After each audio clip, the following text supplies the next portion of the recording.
Hello to everybody in YouTube world. Hope everyone is doing well today. My name is Scarlett and I'm an atheist and skeptic, and lately I came across a list of 56 questions to ask an atheist on this website called Enlightio, and I thought I would revisit one of the questions.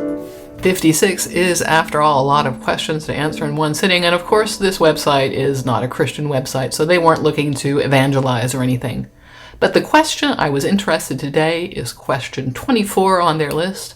What do you think are the most common misconceptions about atheism? I think this is an excellent question because I do think that there are a lot of misconceptions about atheists. The number one misconception has to be that atheism is a worldview. It isn't. Atheism is simply one answer to one question: does a God exist? Atheists say no. Theism is also not a worldview. It simply answers yes to that question. And you can see that theism forms a component of a worldview because you see that some people believe organized religion but don't give up a God belief right away or ever. Sometimes people do leave both organized religion and their God belief at the same time and become atheists, and then they have to figure out their beliefs. But when you leave one organized system of thought, you might reevaluate your beliefs.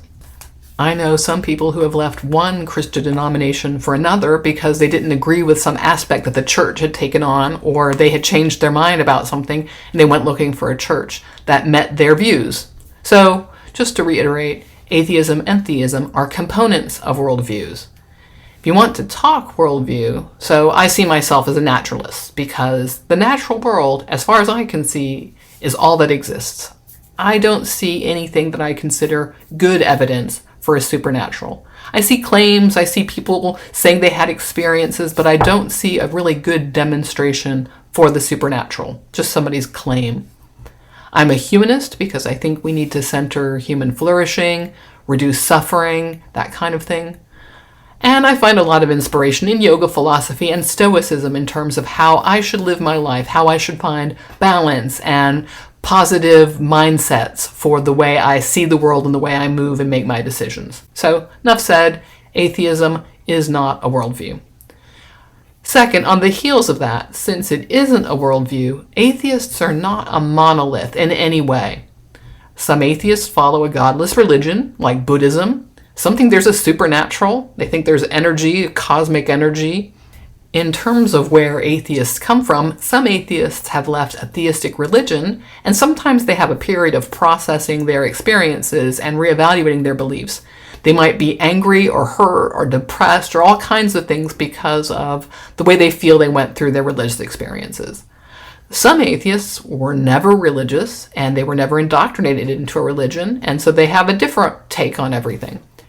Some atheists are skeptics, and some are not. Some atheists are humanists, but not all are. Atheists exist across a political spectrum.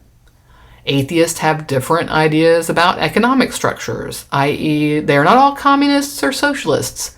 There are, in fact, a lot of libertarians and various stripes of free marketeers in atheism.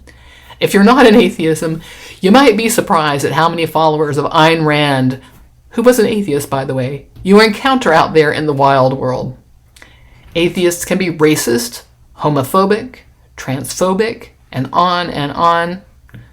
Long story short, if you meet an atheist, you should ask that individual what they believe, and you shouldn't assume that they believe what maybe polls say is the majority of atheists, or what you think of atheists, and definitely they're not just the opposite of whatever you believe, if you happen to be religious. Third misconception, atheists just want to sin. Having looked really long at sin, I can say it is a malleable thing. It implies you want to cause harm and live life recklessly. But then Christians say simply not believing in God is a sin. Christians also struggle with sin. Sometimes they say sin is just baked into who we are and we can't avoid it. Sometimes it is our actual actions. The way I see it, though, it really is just a category to control behavior, especially when you get into things like thought crimes. If you look at a person with anger, you've already murdered. If you look at a person with lust, you've already committed adultery or whatever in your heart. I reject that. If a thought is a sin, then you can't escape it, basically. I would assume that most atheists, like myself, reject the concept of sin. Since sin is simply behavior that a God has labeled wrong, we don't believe in a God, so we don't believe in sin. Sin is not actually about what causes harm, since, again, thought crimes are a sin. If you look at a woman with lust in your heart, you've already committed adultery. So that's not causing anybody any harm. If you don't act on a thought, it isn't harming anybody. Well, anyway, all humans have to make determinations about what behaviors are wrong, and people like me, who are humanists, want to maximize human flourishing while minimizing suffering.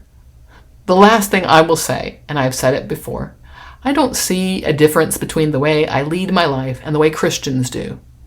I know Christians that drink way more alcohol than I do. I know some who do drugs recreationally. Christians have sex before marriage. I know lots of them. And they even live together without getting married. Christians enjoy the same movies, music, sports, games, travel, and on, things of life that I do. I don't see any difference in the way our lives are lived. The only difference, really, is that one group believes in God and one does not. And I just want to say, I have no desire to kill, rape, steal, anything like that. It's just not even in me, and I don't understand the accusation, if you don't have God, you'll just go out and do all these horrible things. I have no desire. I did not have a desire when I was a Christian, and I don't have a desire now to do horrible things. It's just bizarre. As a tangent to the you just want to sin misconception, I will add one final thing. That is that atheists aren't trustworthy, since they don't want to, quote, answer to a higher power. Now, whether any individual of any belief or lack of belief is trustworthy, you should judge that person on their own merits. If you pay attention to anything going on in any denomination of any church, you will see people causing harm of all kinds. You will see people who abused the members of their church, both sexually and otherwise. You will see people who have misused church funds. You will see that they have broken all kinds of laws, and you'll see people who follow their own moral directions in their personal life, getting divorced or having an affair or all kinds of things.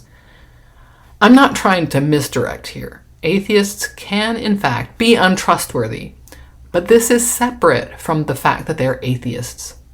What I'm trying to say is that religious people don't seem bound by any kind of moral code, and they presumably do expect to meet a higher power and be judged. But maybe because they think they're above such concerns, because they are washed in the blood of the Lamb, or they went to confession, or whatever their particular denomination says they need to do to get right with God, maybe they don't care if they're untrustworthy. All right, that is all I'm going to say about those misconceptions. There are certainly other misconceptions out there. Which one do you think is the biggest problem for you, or do you have added context to one that I've mentioned here? You can drop that in the comments below. And while you're down there, you can like, subscribe, and do all the YouTube stuff. You're on YouTube, you know what to do. And if you like what I do, you can buy me a coffee. That link is also in the description below, and I will see you in the next one. Bye for now.